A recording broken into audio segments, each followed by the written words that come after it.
A moment. Okay, I'd like to thank everybody for phoning into this, the 5th session of the 12-part BIM course that we're hosting here at IBIU.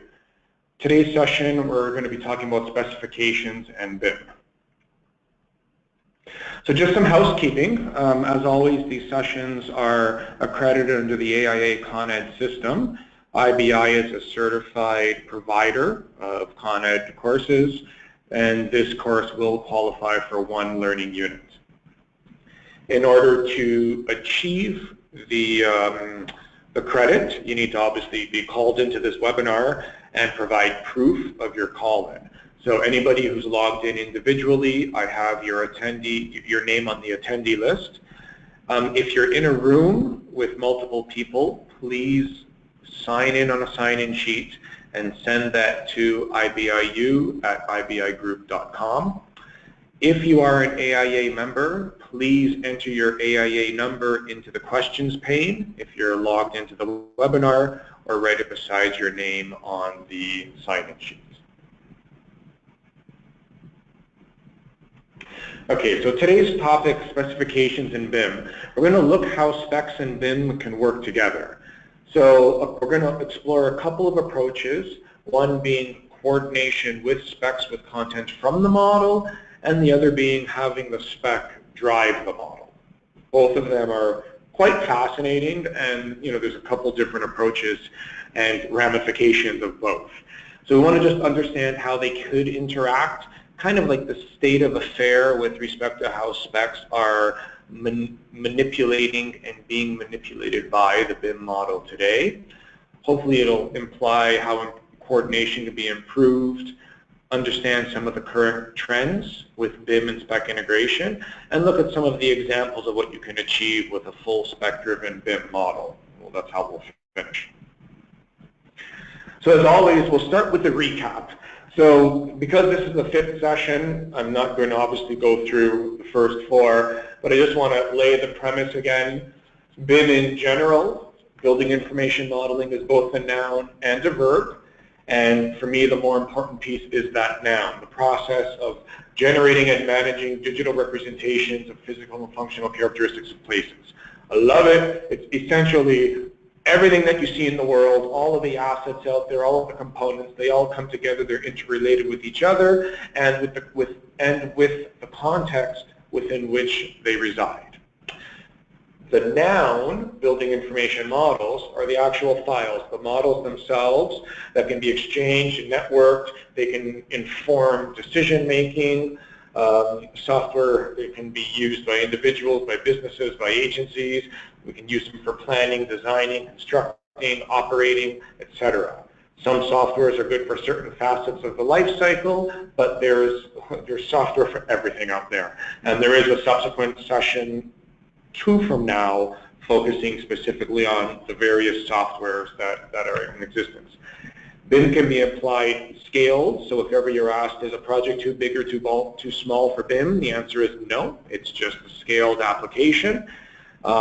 It can go to different types of projects, whether it's a building, a linear, or a system, so that covers the I, the B, and the I within IBI.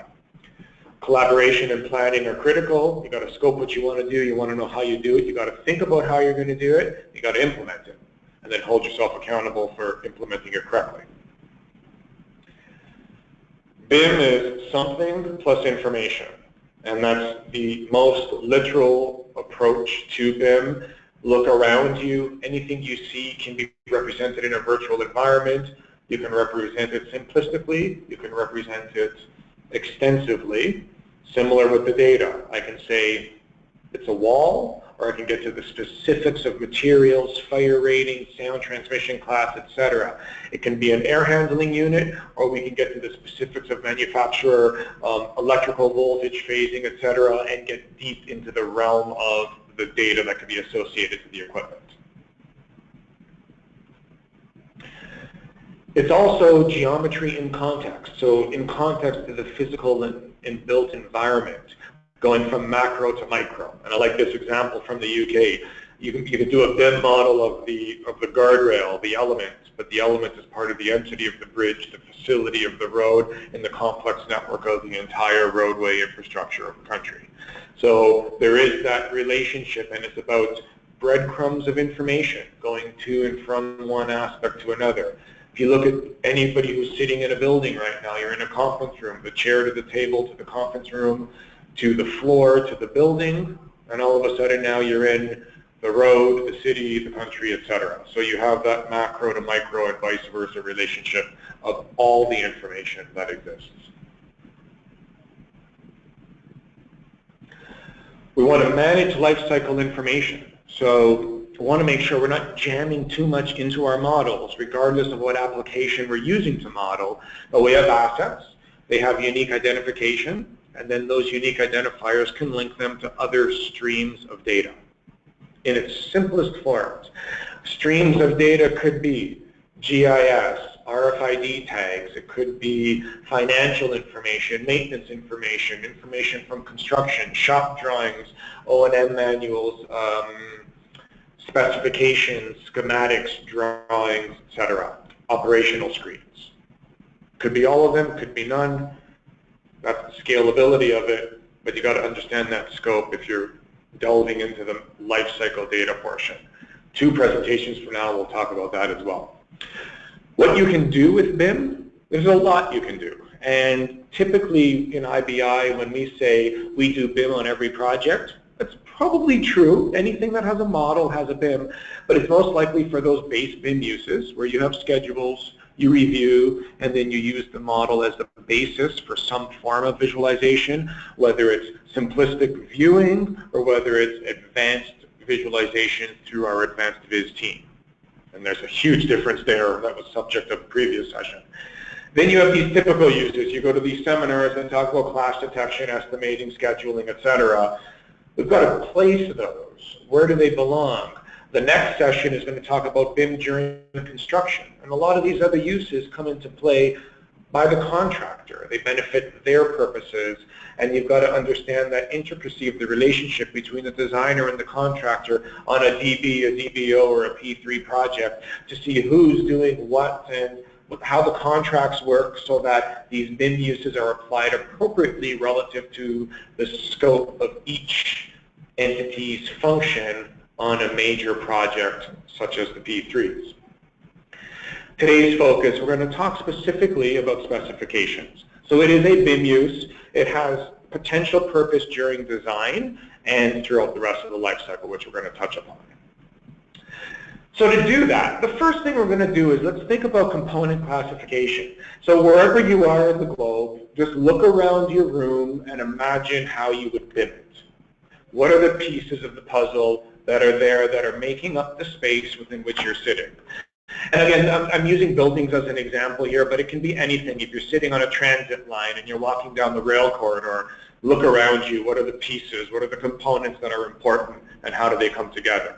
But using a building model, here's a building. This was a BIM model, but to understand the ramifications of what it means to harness component classification, you've got to understand that BIM models are nothing more than the sum of the parts. So here I just went from the building to the discipline. That's cool, but really it's this. We're down to the pieces. This is what a BIM model is. You've got your sinks and doors and walls and screens and mechanical components and electrical lighting. That's BIM. All of this stuff comes together to form what we view as this model. But really it's about the pieces. And when we talk about the pieces, how do we do that? So the BIM tools have looked and said, okay, so we're talking your Revit, your Bentley EcoSim, your Graphisoft, your Vectorworks, your Inroads, your Civil 3D, your Smart Plant, your PlantSpace, etc. All of the tools have looked and said, what am I modeling? And first off, what am I going to call it? So if anybody who's used Revit, they know to place wall. Once you have a wall, you place a door. So by default, generic component definition is infused into the BIM authoring tools. If I'm doing a mechanical model, I'm going to place duct, or I'm going to place pipe. So the high-level macro definition of the components are a given. But that's not enough. Or maybe it could be enough. But the industry is washed or whitewashed with all of this classification. I'm tempted to say nonsense, but it's not. But it could be perceived as nonsense because it's ambiguous and it's not consistent. So, classification system. You want to assign a code for like components. A code like door. All the doors are a door. Seems logical.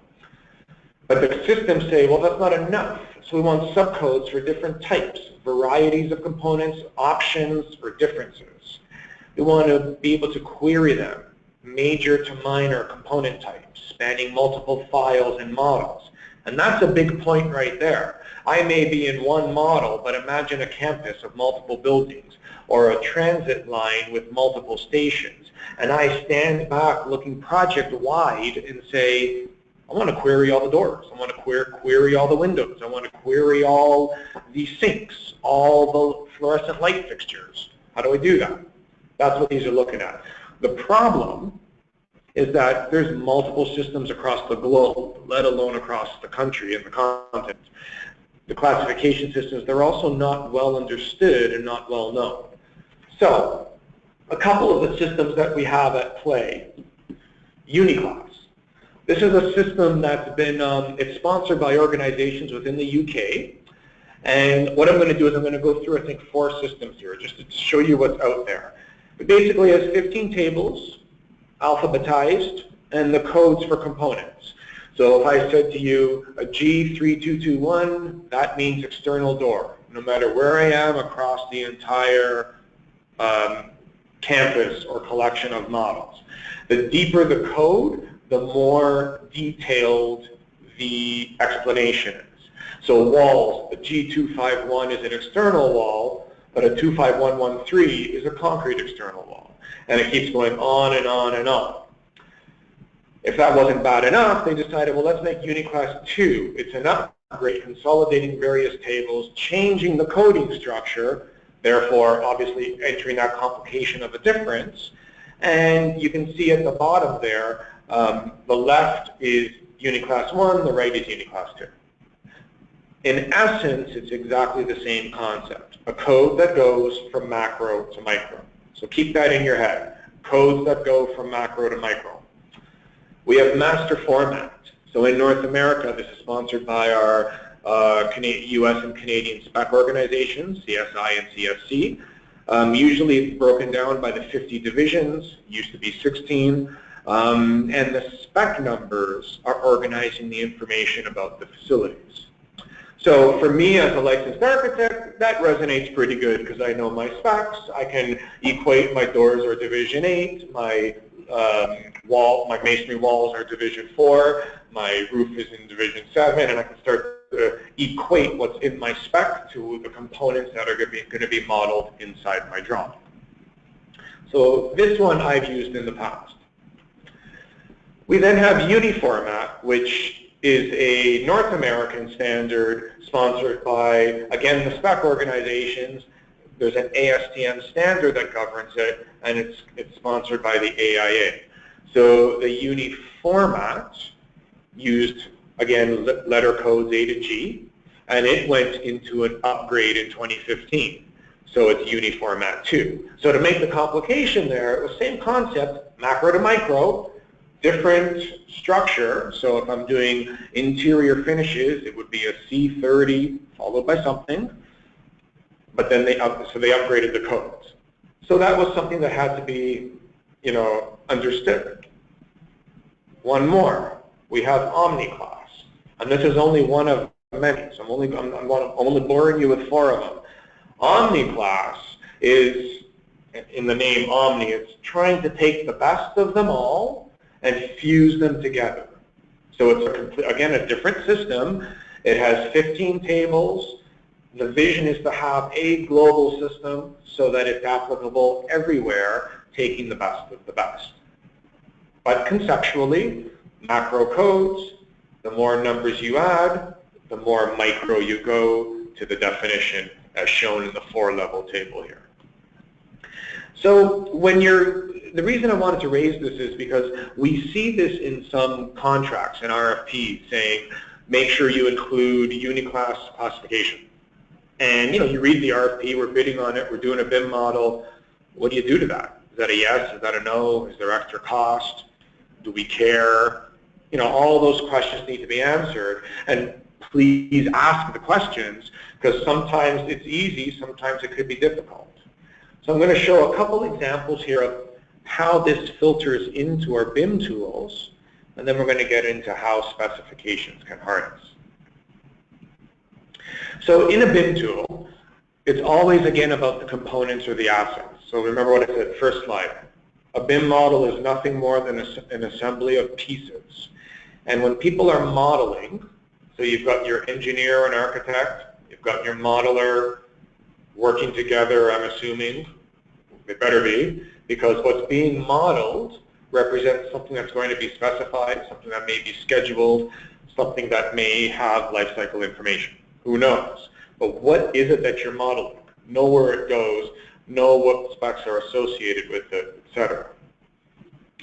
When we look at some of the BIM tools that are out there today, they've taken the approach of saying, well, you may or may not know the classification systems, so why not infuse them in? So this example is Bentley's EcoSim, and they've gone ahead and said, for the bulk of the components that we deliver as a software vendor, they're going to map the classification codes. So when I go to, in this example, when I go to place this interior door, it will carry with it all these specification formats. And notice four of the ones I discussed are in there, the master format, Omni, Uni, and Uni. There's others too, and they apply in other countries like this NTE one that's in Spanish there, but you may or may not know anything about it, but the systems have said, let's just put them in place. So this applies to various disciplines, architectural and engineering, and here I'm just showing placing a steel column, placing a chair, all of these items, placing a duct in the bottom right there. They have all of the component information filled out. The reason for that is for the spec-driven tools that we're going to get to in a moment. If the information is there, then it can be scanned. It could be potentially harnessed if needed. And that's always the concept with BIM. As a user, you don't want to dwell in how do you set all this up, what should be there, etc. We want the vendors to provide us something out of the box where we can sit down and say, okay, I know that's there now. If I choose to harness it, it could be harnessable. So this is the example here. What Bentley has done is they've gone in and said, we know that there's all these different types of classification systems. We're going to build the lookup tables. So all you have to do is verify it. So let's say I place a door, as I'm showing there, and it's a G32. But then I know that, it's an interior door. I can change it to a 3222. And I have that ability because it's already built into the system. And they've allowed for as many classification systems as they can dream up and build into the system. This is showing on the Revit side. Revit has the Uni format built in an OmniClass, or Uniformat and OmniClass built in automatically. So again, what I'm able to do is I'm able to select what Revit calls an assembly code and ensure that the right one is selected. Now within IBI, we've expanded that. We have built some of the other, like UniClass for the UK. We've built lookup tables so that we can accommodate some of these other systems. The reason I'm explaining all of this is, again, to support the specs eventually, but also to help to understand that if we have to classify components, we do have the ability to do that within the tools that are at our disposal today. But, and this is a big but, when we're developing our own custom content, it may or may not carry some of these definitions. So we have to be very clear on that. And that's why I want to make sure we know. The biggest flag will be in an RFP or in a client's requirement or in a contractor's requirement in a P3 or a DB. And they say, we want you to use this classification system. Just pause, stop, and ask the question. Design technology, is this a concern? And let's look and see what they're proposing. That's all. It may be fine, it may be a concern. But as you can see here into the systems, the beams, for example, in Revit, very robust, gets right down to the various types of beams. So if you're sitting there thinking, well, hey, I'm just hitting place beam, I'm calling it a shape, but I can now specify explicitly the type of material and the particulars around the component that's being placed in the model based on a prescribed classification system. So it's a very powerful tool. So what does it mean? Great. Congratulations, Brent. We can do classification systems. Now we need to do something with that data, or else it's frivolous and a waste of time. So what can we do with harnessing data? So the first thing to do is four-step thinking process. If you're going to harness data, first you've got to know, what's my component? What am I going to harness data from? Tables, floors, walls, beams, slabs, duct, light, pipe, what is it? What does it look like? So it's got to be modeled. If it's not modeled, there's no data to harness. And that's very important because sometimes we see Revit models that are just missing information. So the whole talk about LOD 300, LOD 400, etc. Remember, as a design firm, we focus on the LOD 300, which means everything that's roughly there at a 1 to 50 scale would be modeled. And that's pretty much anything that takes up physical space. Usually of the 2-inch or greater from a piping or conduit perspective, you model it. Then the big question, what comes with my software? So this takes a little bit. Am I using Revit, EcoSim, Civil 3D, Inroads? What am I using? And when I model the component, what comes? So using the door. If I'm modeling a door in EcoSim, I get 8 classification systems. If I'm modeling a door in Revit, I get 2 classification systems out of the box. Now, what have we built IBI? Have we built a little bit more? Or what do I need to build in order to harness correctly? Very critical questions, so know what it is, know the space it takes up, don't get lost on frivolous details. If it's a door, we don't need to model hinges, we just need to model the door. Hinges will come by metadata. Know what native component definitions are there, and then identify any unique parameters or information that need to be added and or filled out. Very critical. If you do that, if you could master those 4 steps, you can harness the information. And remember, all of this is scalable. So if I'm doing this for my doors, that doesn't mean I have to do it for the paint on the wall or for, you know, the paving in the parking lot. I'm doing it for the components where it makes sense on my specific project, and that may vary. So when I look at doors, I'm an architect, so I'm going to use doors. You know, with a couple clicks, I get this information. I have this parametric object. It cuts a hole in the wall. I can control all of this metadata that geometrically drives the door. Place once, appears everywhere, 2 thumbs up. I then have all of this metadata. And the metadata now allows me to have linkages to my door and hardware spec. So this example here is from a previous configuration of mine where I knew my spec, my Division 8 spec for door hardware. I knew the coding values for the color, construction, the finish, the glass, the door types, the bolt, closer, exit device, all of those. I entered those values and I now have a one-to-one relationship between the metadata of my door and the door and hardware spec that it relates to. Very powerful. My schedule then has direct alignment to the doors that are in my model and the pick lists that exist within my specification. So BIM, when I ask how does BIM make this better, right? Place component once, utilize it in various other streams of information. The parametric data allows me to both update the model but also link it back to my spec and confidence that all my doors are covered. But this metadata, and so metadata is information about information. So I've got my door, the door is being modeled, the metadata tells me about the door. This is the I portion of BIM. How do I extend this I portion to harness it? As an architect or an engineer, tying this to the specifications and bridging those streams of information is a powerful prospect. So if the I of the BIM becomes the glue between my drawings and my specs, or my model and my specs, how powerful can that be?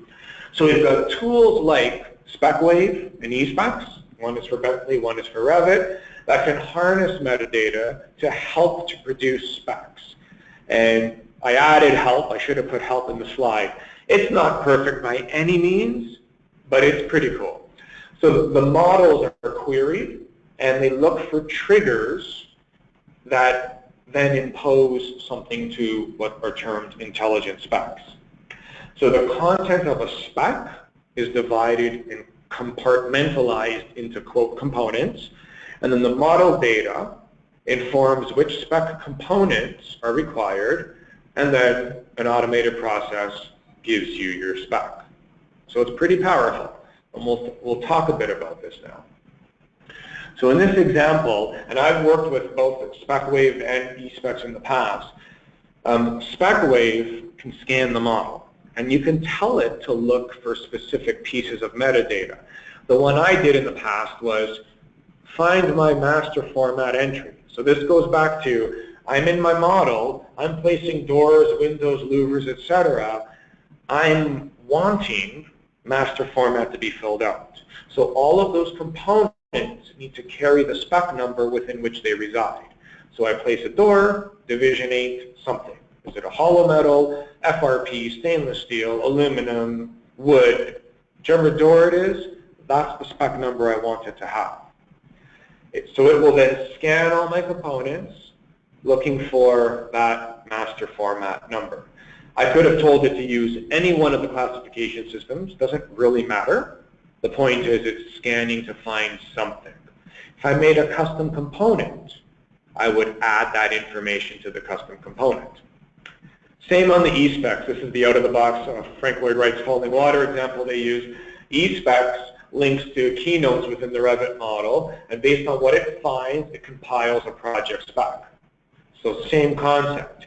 It looks in the model, relates what it sees to what's in a, quote, intelligent spec, identifies through checkboxes what it found in the model, and portrays the spec back to the user. This example, once it's in the spec, again querying the metadata, it identifies what should be there and what shouldn't be there. All of the entries within a spec, it's not a Word file, it's an intelligent database, if you will, where all the entries are treated essentially as components. So I place a door, the door has a fire rating, the door has hardware on it, maybe it's got a vision panel. It looks at all that, finds all the metadata associated to those pieces, feeds back into my spec. So it looks for my hardware spec, my door spec, my glazing spec. Make sure that in the glazing I've got the wired glass. Make sure that in the hardware it has all of the components and the pick tables that are on that specific door. And to make sure I have the right door spec, whether I pegged it as wood, aluminum, etc. Gleans out the spec for me and portrays something. SpecWave, exactly the same manner, does the first cut of the spec, identifies the information, looks for the components within the spec that map and relate to the identified metadata from the BIM model, and portrays something back to me, the viewer. Another one that we've looked into is one called BIM Drive. Similar concept. It allows us to intelligently harness specs in an intelligent manner and relate them back to the design. Now, BIM Drive, they're actually working on the integration tool, so that's, again, in process, what I wanted to expose. So, you know, like with all things BIM, there isn't one software solution, but it's this concept that I wanted to make sure we understand. So when I talk about specifications and how they relate to BIM, it's really about intelligent specs and how the parts and pieces of a spec can be mapped and related to the parts and pieces of a BIM model. Very critical. So like on that first slide when I said a BIM model is nothing but the sum of its components, so too are all of our specs. So think about that, and the beauty of that, using the door example with a vision panel. You've got 3, 4 specs that apply to that door. These intelligent spec tools, they don't care. They know that those components are scattered throughout 3 to 4 specs. It will find them, and it will portray the spec back to us as the user. So user sets the spec information, therefore it could be wrong. And I wanted to end this intelligent spec portion with this. It all sounds wonderful, but it's all inherently driven on that BIM model. So if my data in my model is wrong, or there's the potential that it could be wrong, the best advice I could give is please don't do anything or attempt anything of what I just showed. All of these automated processes inherently dependent on good information will fail miserably if that information is not good. Tools like SpecWaves and eSpec, they automate the generation of specs based on what's seen. So it's great, but it won't fix errors, thus there is that risk. Also, we're dependent on a good set of master specs. I have one slide at the end on that, but master specs are important because I want my intelligent specs to be rooted on something that is of high quality. So we have access to master spec systems, a couple of them, but then there's also legacy specs, specs from previous projects, specs on the hard drive. All of those uncontrolled specs are a little scary. We've got to really think about the use of some of those when we are in this form. And then that last bullet there is something to think about. When these systems start, they're going to look at a master spec and have all these components. So it's an XML-based file. It's not a Word document. It's not something that we're familiar with, so it's not consumable and legible. It's a data file. And then it will do a cut of the spec and deliver to you, the professional, something that you can then consume and further edit. So that's an interesting workflow as well. When do I say this spec generated from the model is fit for purpose? So as the model is developing, I may be, quote, pressing the spec button over and over and over again, you know, from 0% through to maybe 80%.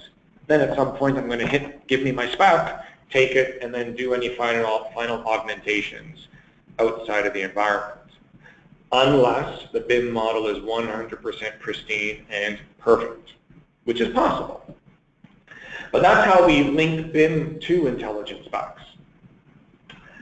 So this portion now, I want to flip it. So I talked about how we're in the model, we're building our components, the model is the assembly of the components, and if there's metadata on the model, I can feed to an intelligent spec. Great. Now let's flip that around and say, what if I can't model anything unless I have a spec to begin with? And you know, when I think from the building world, it's a little different, but in the industrial and manufacturing side, this is very standard. So I wanted to raise this here today. A spec-driven workflow means that the spec controls what can be placed in the model. So plant piping, this is critical to understand what can be there. So anybody who's used Revit, imagine that I'm sitting there, I'm saying place pipe, I'm going to make the pipe 10 feet diameter, for whatever, 3 meter in diameter. Sure, I can do it. I just add it to the pipe diameter table. Boom, I have a 3 meter diameter pipe. I'm going to give it a wall thickness of 2 millimeters. I can't even think of any way to do that in reality, but I'll do that in the model. So we have these checks and balances that hopefully we control in the Revit world, but it's not driven by a spec. Here we'll talk about this in a moment, but here it says, no, you can't do what Brent just said, because that just doesn't happen. So the spec database resides outside of the modeling tools and controls the BIM and any intelligent schematics that are associated. So here's an example. AWWA, American Water Works Association, C115 pipe spec. Okay, so it goes in and it says all of our pipes made out of a certain material will only be able to have those diameters, and those are in millimeter. So you can see that goes from 4 to 64 inch, sorry, inch, not millimeter. So if I said I want to make a 2-inch pipe or I want to make an 80-inch pipe, the spec will tell me no. You just cannot do that, period. Also, I want to add fittings to the pipe. So this is its valve table. It tells me that in this pipe, for this material, for this pressure class, for this flow stream, I can only have those 6 valves, period. If I try to add a knife valve or one of the other ones, it'll simply tell me no. You just can't do that. And the reason for that is the manufacturers have put together the particulars around what their materials can and cannot do, fed them to the BIM authors, BIM software authors, so Bentley, Autodesk, Intergraph, etc., and that was then built into their BIM tools. So this example here, I go to place a 4-way valve using that spec, I get that warning at the bottom, no component found. Period. I just cannot place it. So the example I always use is, if I wanted to place a 3-meter wide copper pipe, it'll tell me no. If I wanted to place a 2-millimeter diameter reinforced concrete pipe, it'll tell me no. And it'll tell me no because that doesn't make any sense and I should never put that in my model to begin with. So it's a huge form of quality check driven by the specification of the specific components. That's not all. What it also does is it allows that spec to drive my schematics as well. So in the plant world, and we'll see this in IBI with our water and wastewater practice, where we'll have specifications that drive these schematics that then in turn drive the model. Now in parallel on the building side, a similar thing can be seen with electrical schematics or HVAC airflow schematics. Now, depending on the tools we're using, we don't have the rigidity of the backbone spec, but it is possible to say if I have a rectangular duct, this is the minimum size, this is the maximum size. If it's going to be insulated, these are the maximum dimensions for the insulation. What are the turning radiuses? What are the components that are allowed? What type of splitters? How many times can it be split? All of those particulars can be built into a spec that drives the schematic, that then drives the model. But that's not all. Once you have what I'm describing as a spec narrative, that then feeds into what I have number 2 there, that's a line class spec. What can be placed on a line? So if the line is of flow stream X, of material Y, you can only place these 10, 15 things, period. You build your schematic, you build your model. There's no schematic required, you go straight to the model, vice versa. Then you get your output, 2D, 3D, isometric data. And then you get your spec. So that final project spec is a direct iteration of what was placed based on that initial spec narrative. So it's full circle. My output final project specification is 100% accurate because it's 100% driven by what was driving the model to begin with, which was the spec from the vendor. A complete full circle of data from what can be built to what's designed, what's constructed. It's beautiful. This is an example of what you can do with that information. So in the plant world, because that spec information is on the model, when we generate ISOs, the ISOs are true. They contain the information. The bill of materials, you can see that spec information is built straight into that same database that I showed about 3-4 slides ago, and everything is there. All of that information is in direct synergy with that final project spec output that was derived from scanning the BIM model and understanding that all of this was placed in the model to begin with from the line class spec. So again, it's a powerful cycle here to say that you've got the ability to control your outputs based on what's put into your model, all driven by the specification themselves. You can query to build data sheets. Now this is something, in my past, I actually tried architecturally as well, a data sheet for a door. So just imagine that for a moment.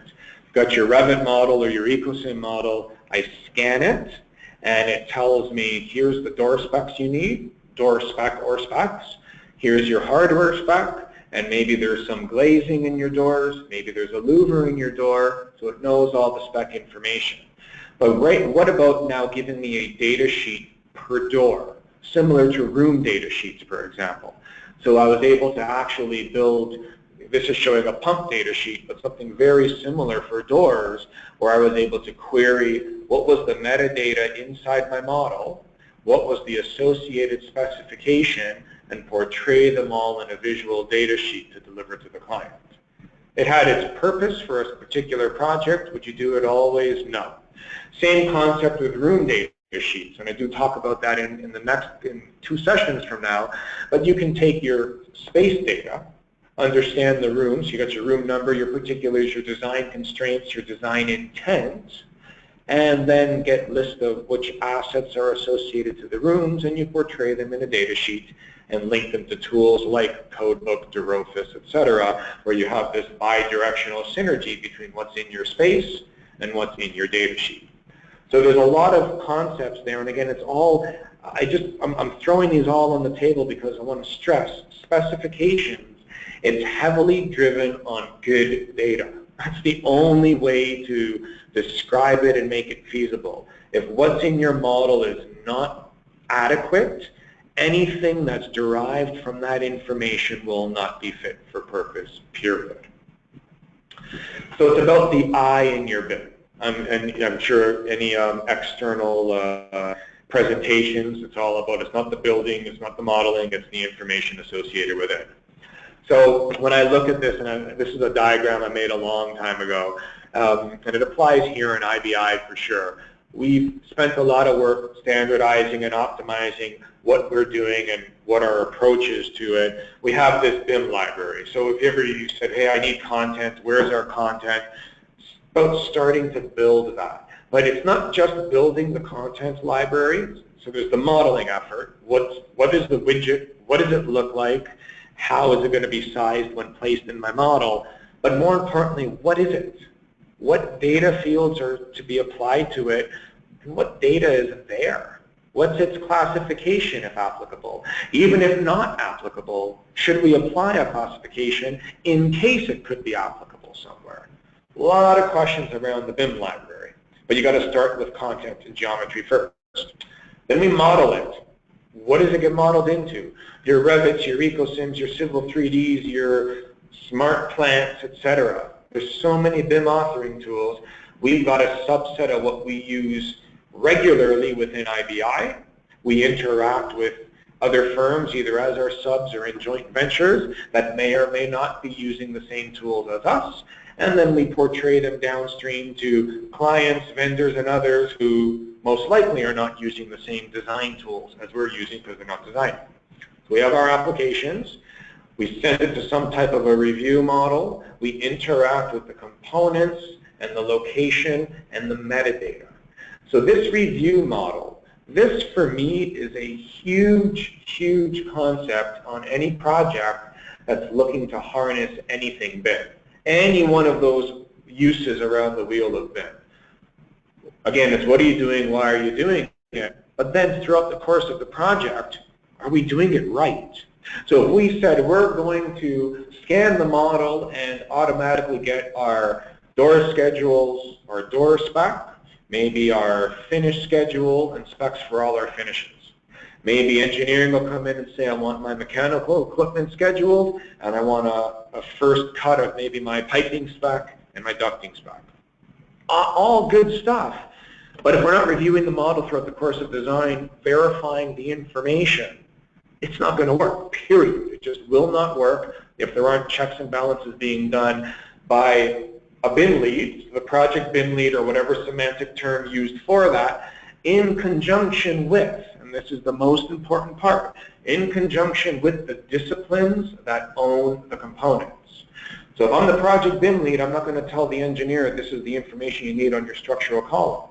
The engineer is going to be working with me saying I need A, B, C. It should be in the model. Why am I not seeing it? And then we can make it work. But the BIM leads don't know the information. They're just trying to facilitate it. We have data from the schematics, so that applies more so for the industrial world, mechanical, but again, mechanical building and electrical buildings as well. So we can review those schematics. And I want to dwell on that for a second as well, because in this world of assets and components, so remember, BIM is nothing but the sum of its parts. When you think of Think of an electrical system. And just look around the room look around the room that you're sitting in.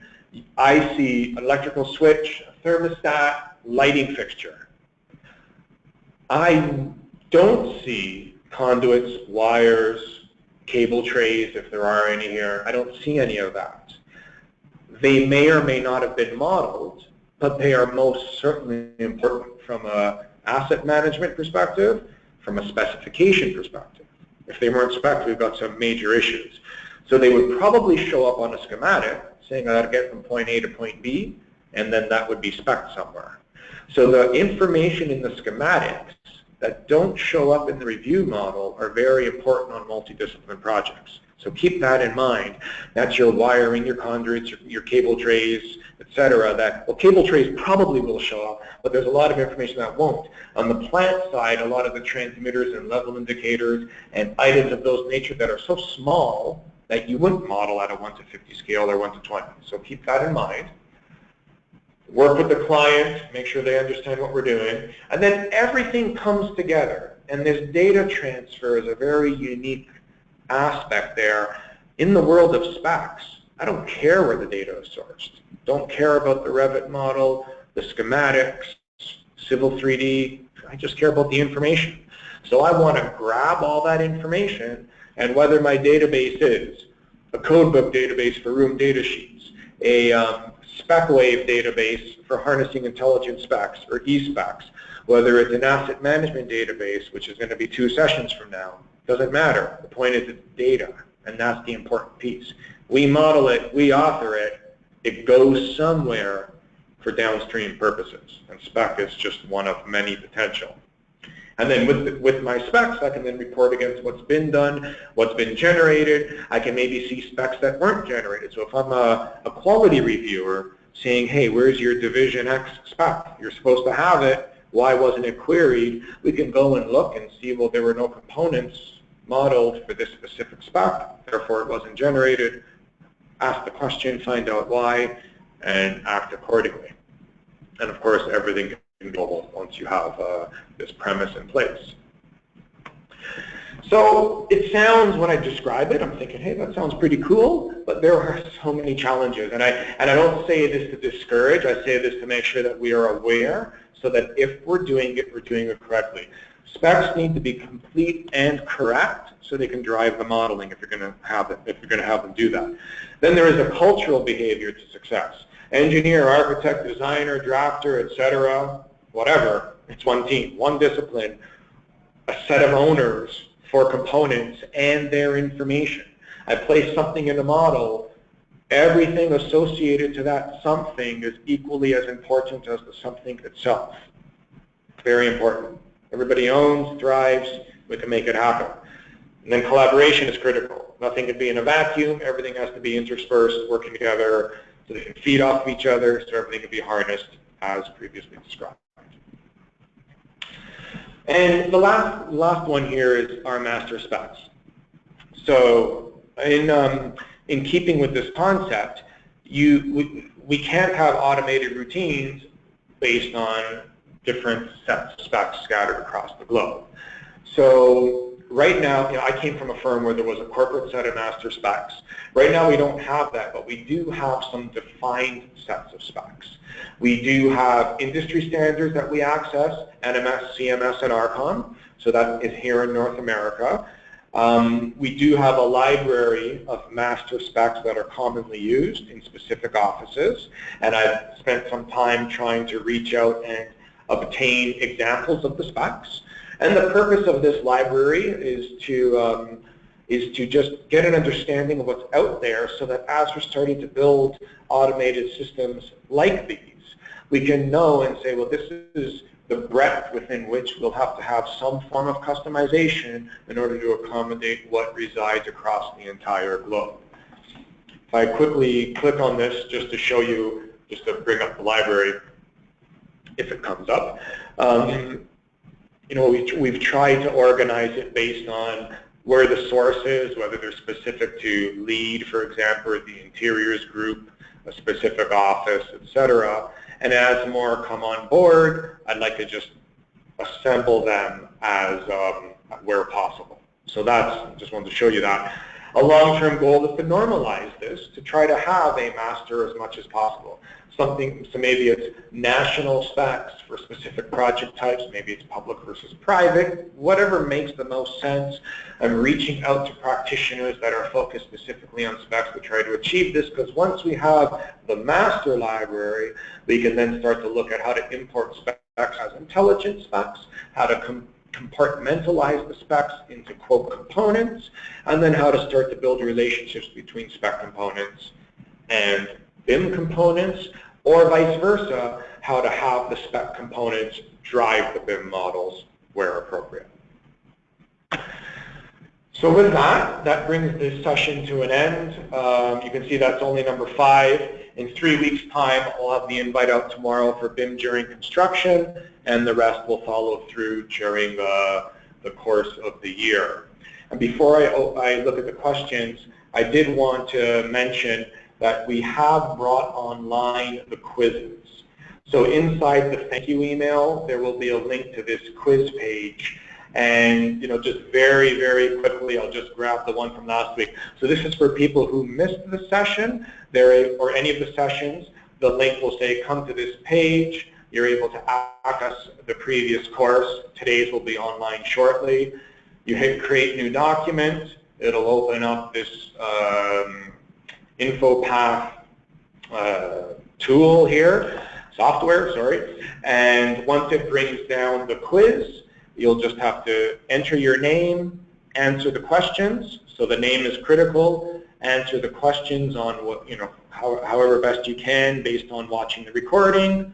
Hit submit, and once you do that, it will appear here with a score. 80% or more will allow you to get your certificate.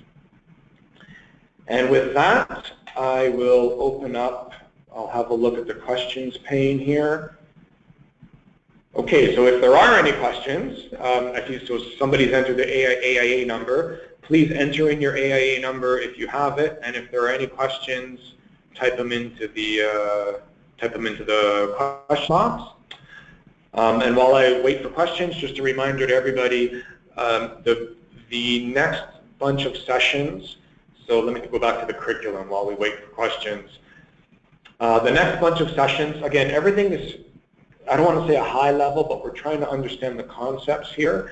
BIM during construction is going to take on specific BIM uses that the contractors use, and I've bridged together slides that have been delivered from some of our contractors as well as from my past to portray how BIM is being used and how design gets pressured to do more.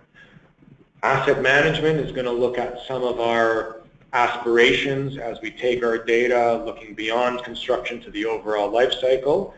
Then that'll be in July. In August, we'll talk about software. So it's going to be a whole presentation just talking about the various types of software. It's to really address the BIM is Revit, Revit is BIM. Wholly not the case. BIM is, I can't tell you how much software there is, so we'll try to expose. Talk about collaboration in September, look at the BIM leader in October, and then we'll go on from there. So I got a question here. Will there be a session on how contractors use BIM when bidding jobs? I'm hoping next week's session, not next week, the next session, we'll talk a bit about that. So we'll be looking at what they're using the model for throughout the quote contractor's life cycle, which would start at bid going onward, or part of our entire DB or P3 arrangement. The link to the quizzes will come out when with the thank you message, or with the sorry I missed you message. But just from first principle, the question is how do I find the quizzes? So if I go back to the info page, so from first principles, if you go to training, and then I select, well, there's IBIU, the main page, or the IBIU quizzes right off. So 2 clicks from the home page. Okay. Any other questions? Okay. So I'll give everybody back 5 minutes. Thank you all for your attendance, and I hope most of you are able to dial in to the next one three weeks from now, focusing on BIM during construction. All right, have a good day, everybody.